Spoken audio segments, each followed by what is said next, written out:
আসসালামু আলাইকুম রহমতুল্লাহি ওয়া কেমন আছেন আপনারা? জানি ভালো নেই, আমিও ভালো নেই। কারণ ফিলিস্তিনের আপনারা আমার ভাই বোন, এমনকি ছোট্ট ছোট্ট বাচ্চাদের উপর নির্মম অত্যাচার, আর সেই জুলুম আর মেনে নেওয়া যায় না। সেই ইসরায়েলিদের আগ্রাসন, বুলেটের আঘাতে, বোমার আঘাতে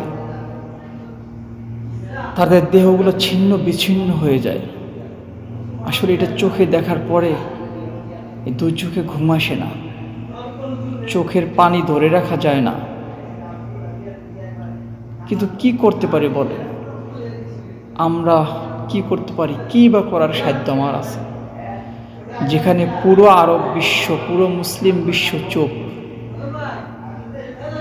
সেখানে আমরা কি করতে পারি? আমরা তো তাদের কাছে একেবারেই নগণ্য।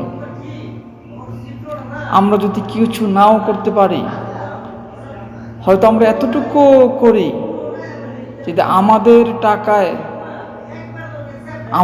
টাকায় তারা বোম কিনে, তারা বুলেট কিনে আমাদের মুসলমান ভাই বোনদের বুকে না চালাইতে পারে।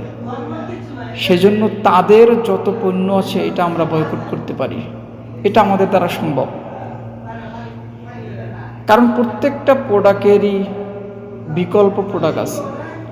সুতরাং আমরা প্রত্যেকটা ইসরায়েলি প্রোডাক্টকে, প্রত্যেকটা ইসরায়েলি পণ্যকে আমরা বয়কট করব। আমরা অন্য পণ্য ব্যবহার করব, দেশি পণ্য ব্যবহার করব। এবং হয়তো বলতে পারেন যে এই ধারা কী লাভ হবে?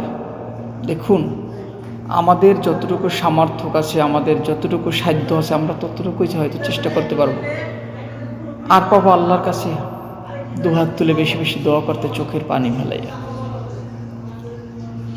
কারণ একটা কথা কি, হজরত ইব্রাহিম আলাইহিসসালামকে যখন আগুনের কুণ্ডলিতে ফেলানো হলো, তখন একটা ব্যাঙ এসে প্রস্রাব করে দিল।